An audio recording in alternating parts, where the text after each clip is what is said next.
നമസ്കാരം. സിത്താൻ മെനുവിൻ്റെ പുതിയ എപ്പിസോഡിലേക്ക് എല്ലാവർക്കും സ്വാഗതം. ഞാൻ നീതു. ഇന്ന് സിത്താൻ മെനുവിൽ ഞാൻ ഉണ്ടാക്കാൻ പോകുന്നത് ഒരു വെറൈറ്റി റൈസാണ്. മാംഗോ റൈസാണ് ഞാൻ ഉണ്ടാക്കാൻ പോകുന്നത്. അപ്പോൾ വളരെ എളുപ്പത്തിൽ തയ്യാറാക്കാൻ പറ്റുന്ന ഈ മാംഗോ റൈസ് എങ്ങനെയാണ് ഉണ്ടാക്കുന്നത് നമുക്ക് നോക്കാം. അതിന് വേണ്ടിയിട്ട് ഒരു പാനിൽ 2 ടേബിൾ സ്പൂൺ എണ്ണ ചൂടാക്കുക. ചൂടായ എണ്ണയിലേക്ക് ഏകദേശം ഒരു 1/2 ടീസ്പൂൺ കടുക് ഇട്ട് കൊടുക്കുക. കടുക് നന്നായിട്ട് പൊട്ടി വരുന്ന സമയത്ത് ഇതിലേക്ക് ഏകദേശം 1/2 ടീസ്പൂൺ ഉഴുന്നുപരിപ്പ് കൂടി ചേർത്ത് കൊടുക്കാം. അതേപോലെ തന്നെ ഏകദേശം 1/4 ടീസ്പൂൺ കടലപ്പരിപ്പ് കൂടി ചേർത്ത് കൊടുക്കുക. ഇതിലേക്ക് ഞാനിനി പീനട്ട് ചേർത്ത് കൊടുക്കുകയാണ്. അപ്പോൾ ഞാനിവിടെ റോസ്റ്റ് ചെയ്യാത്ത പീനട്ടാണ് ചേർത്ത് കൊടുക്കുന്നത്. അത് ഏകദേശം 1 പിടി പീനട്ട് ഞാൻ ചേർത്ത് കൊടുക്കുന്നുണ്ട്. അപ്പോൾ നിങ്ങൾക്ക് വേണമെന്നുണ്ടെങ്കിൽ റോസ്റ്റ് ചെയ്ത പീനട്ട് ചേർത്ത് കൊടുക്കാം. അപ്പോൾ അതിൻ്റെ തൊലിയൊക്കെ കളഞ്ഞിട്ട് നിങ്ങൾക്ക് ചേർക്കാം. അപ്പോൾ ഇനി അത് നമ്മൾ നന്നായിട്ടൊന്ന് റോസ്റ്റ് ചെയ്തെടുക്കണം. അതായത് ഈ കടലപ്പരിപ്പിൻ്റെ കളറൊക്കെ ചെറുതായിട്ടൊന്ന് ബ്രൗൺ കളർ ആവുന്നത് വരെ ഇതൊന്ന് റോസ്റ്റ് ചെയ്യണം. അപ്പോൾ ഇതിൻ്റെ കൂടെ തന്നെ നമുക്ക് വറ്റൽമുളക് കൂടി ചേർത്ത് കൊടുക്കാം. അപ്പോൾ ഞാനിവിടെ ഏകദേശം 2 വറ്റൽമുളക് ചേർത്ത് കൊടുക്കുന്നുണ്ട്. ഇത് നിങ്ങൾക്ക് എരിവിനനുസരിച്ചിട്ടൊക്കെ അഡ്ജസ്റ്റ് ചെയ്ത് കൊടുക്കാം. ഇനി ഇത് നന്നായിട്ടൊന്ന് റോസ്റ്റ് ചെയ്യണം. ഇതിൻ്റെ കൂടെ തന്നെ നമുക്ക് ഏകദേശം 1 പിടി കറിവേപ്പില കൂടി ചേർത്ത് കൊടുക്കാം. അപ്പോൾ നമ്മളെ മാങ്ങ റൈസിന് നല്ലൊരു ഫ്ലേവർ കിട്ടും. ഇതെല്ലാം കൂടി ഒന്ന് ഫ്രൈ ചെയ്യുക.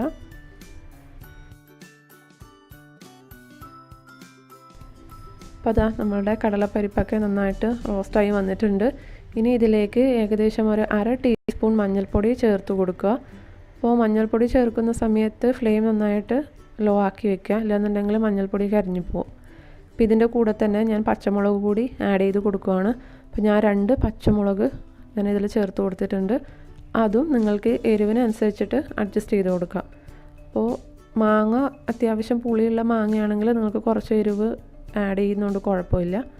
അപ്പോൾ ഇതിലേക്ക് നമ്മളിനി മാങ്ങ ഗ്രേറ്റ് ചെയ്തത് ചേർത്ത് കൊടുക്കുക. അപ്പോൾ ഞാനിവിടെ പുളിയില്ലാത്ത 2 മാങ്ങയാണ് ഞാൻ എടുത്തിരിക്കുന്നത്. അപ്പോൾ പുളിയില്ലാത്ത മാങ്ങയായിരിക്കും കുറച്ചും കൂടുതൽ ടേസ്റ്റ്. അതായത് നന്നായിട്ട് നമ്മൾ മൂത്ത് പഴുക്കാറായ മാങ്ങയൊക്കെ ഇല്ലേ, അപ്പോൾ ആ മാങ്ങയൊക്കെ ഇടുകയാണെങ്കിൽ നല്ലൊരു ഫ്ലേവറായിരിക്കും ഈ മാംഗോ റൈസിന്. അപ്പോൾ അധികം പുളിയും ഉണ്ടാവില്ല, അപ്പോൾ കഴിക്കാനും നല്ല സുഖമായിരിക്കും. അപ്പോൾ ഞാൻ എടുത്തിരിക്കുന്നത് അധികം പുളിയില്ലാത്ത മാങ്ങയാണ്. അപ്പോൾ അത് ഞാൻ നന്നായിട്ടൊന്ന് മിക്സ് ചെയ്തിട്ടുണ്ട്. അപ്പോൾ ഇതിലേക്ക് നമ്മൾ ആവശ്യത്തിന് ഉപ്പ് ചേർത്ത് കൊടുക്കാം. അപ്പോൾ ഞാനിവിടെ എടുത്തിരിക്കുന്ന ചോറിൽ ഉപ്പ് ചേർക്കാതെയാണ് വേവിച്ചിട്ടുള്ളത്. അതുകൊണ്ട് അതിനും കൂടിയിട്ട് ഞാനിതിൽ ഉപ്പ് ആഡ് ചെയ്തിട്ടുണ്ട്.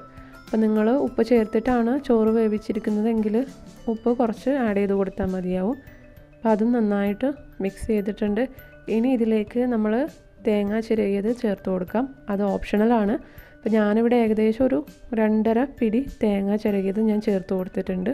ഇതും കൂടെ ചേർത്ത് നന്നായിട്ടൊന്ന് മിക്സ് ചെയ്തെടുക്കാം. അപ്പോൾ തേങ്ങയും മാങ്ങയൊക്കെ ഒന്ന് വെന്ത് വരണം, അതുവരെ ഒന്ന് മിക്സ് ചെയ്ത് കൊടുക്കുക.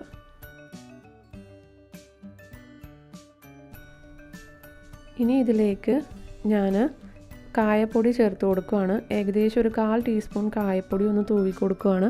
അപ്പോൾ നിങ്ങൾക്ക് വേണമെന്നുണ്ടെങ്കിൽ കായപ്പൊടി നമ്മൾ ആദ്യം തന്നെ എണ്ണ ചൂടാക്കുന്ന സമയത്ത് നിങ്ങൾക്ക് ചേർത്ത് കൊടുക്കാം. ഇതും ഓപ്ഷണലാണ്.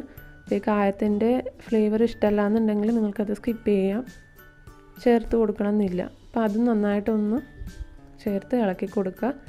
ഇനി ഇതിലേക്ക് നമ്മൾ ചോറ് ആഡ് ചെയ്ത് കൊടുക്കാം. അപ്പോൾ ഞാനിവിടെ സാധാരണ വൈറ്റ് റൈസാണ് എടുത്തിരിക്കുന്നത്. അപ്പോൾ നിങ്ങൾക്ക് വേണമെന്നുണ്ടെങ്കിൽ ബസ്മതി റൈസ് ചേർത്ത് കൊടുക്കാം. അപ്പോൾ ബസ്മതി റൈസ് ചേർക്കുകയാണെങ്കിൽ നല്ലൊരു ഫ്ലേവർ ആയിരിക്കും ഈ മാംഗോ റൈസിന്. അപ്പോൾ ഞാനിവിടെ നോർമൽ വൈറ്റ് റൈസാണ് എടുത്തിരിക്കുന്നത്. നിങ്ങൾക്ക് വെച്ചിരിക്കുന്ന ചോറൊക്കെ മിച്ചം വരുവാണെങ്കിൽ ഇതുപോലെ വെറൈറ്റി റൈസൊക്കെ ഉണ്ടാക്കിയാൽ ലഞ്ച് ബോക്സ് ആയിട്ടായിട്ട് കൊടുക്കാം. അതേപോലെ തന്നെ ഡിന്നറിന് ഉണ്ടാക്കാം. അപ്പോൾ നമ്മൾ ചോറൊക്കെ ചേർത്തിട്ട് നന്നായിട്ടൊന്ന് മിക്സ് ചെയ്ത് കൊടുക്കാം. അപ്പോൾ മിക്സ് ചെയ്യുന്ന സമയത്ത് ശ്രദ്ധിക്കുക, ചോറ് അധികം കുഴഞ്ഞു പോവാതിരിക്കുക ശ്രദ്ധിക്കുക, ഇല്ലാന്നുണ്ടെങ്കിൽ ആകെ ഒരു കുഴഞ്ഞ പരുവായിരിക്കും.